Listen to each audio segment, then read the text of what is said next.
Sekitar 2400 tahun yang lalu, di Athena Yunani, seorang pria hendak dieksekusi mati. Bukan karena dia menjadi seorang koruptor ataupun bandar narkoba, namun karena dia adalah seorang yang terus mempertanyakan sesuatu. Atau kita bisa bilang dia banyak tanya. Pria ini adalah Socrates, seorang yang menjadi pelopor kemajuan filsafat khususnya Western philosophy. Socrates adalah lelaki dengan kejeniusan, keunikan, dan karisma yang sangat dikenal oleh masyarakat kala itu. Masyarakat setuju bahwa tidak ada seorang pun yang seperti Socrates, bahkan mungkin tidak akan ada lagi yang seperti lelaki ini. Karena kemampuan berpikir dan menuangkan rasa penasaran dalam pertanyaan inilah, Socrates dicintai namun tidak lebih banyak daripada mereka yang menganggap dirinya berbahaya. Di masa mudanya, Socrates adalah seorang prajurit yang berperang di perang Peloponnesia melawan Sparta dan sekutu. Setelahnya ia menjadi seorang yang suka mondar-mandir, bertanya pada orang-orang yang ada di tempat umum yang biasa ia jumpai. Untuk apa? Tentu saja untuk bertanya, bahkan banyak tanya. Pertanyaan-pertanyaan yang canggung namun sejatinya adalah pertanyaan dengan pemikiran yang tajam.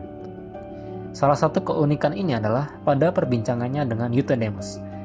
Socrates menanyakan apakah ketika kita bertindak tidak jujur, berbohong, atau berusaha menyembunyikan sesuatu, apakah itu tindakan yang tidak bermoral? Dengan tegas dan yakin, Euthydemus menjawab, tentu saja. Tapi Socrates tidak berhenti di situ, dia tanya lagi, bagaimana ketika kamu mempunyai teman yang sedang sedih dan berpikiran untuk mengakhiri hidupnya, tapi kamu justru mengambil atau mencuri pisau miliknya tanpa izin, agar temanmu tidak melakukan hal itu? Tidakkah itu malah jadi tindakan yang bermoral? Hal ini tidak pernah disadari oleh Euthydemus sebelumnya, bahwa ternyata kejujuran atau kebohongan bisa tidak sama nilainya di setiap situasi. Pada prinsipnya, Socrates menggunakan metode banyak tanya ini untuk benar-benar membedah suatu pemahaman yang dimiliki masyarakat hingga ke dasarnya.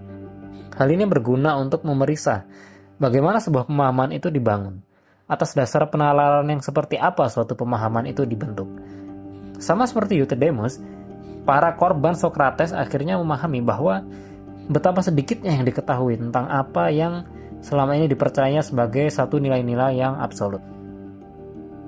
Tidak seperti para filsuf pada umumnya yang menerjemahkan pikiran mereka ke dalam bentuk tulisan, Socrates tidak menulis satu buku pun.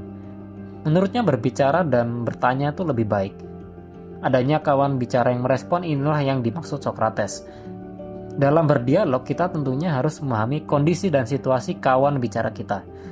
Dan ini membuat kita lebih mengerti kawan bicara kita, dan dapat menyesuaikan kata-kata yang ingin kita gunakan. Hal yang tidak dapat dilakukan jika kita menulis. Karena ketidakmauan Socrates untuk menulis inilah, maka dari catatan-catatan yang ditulis oleh muridnya lah, kita dapat mengetahui seorang Socrates. Murid itu adalah Plato. Karya-karya ini nantinya kita kenal dengan istilah Platonic Dialogue. Metode berpikir dan bertanya inilah yang sepatutnya kita ambil dan terapkan dalam keseharian kita, bahkan dalam hal-hal yang terdengar remeh.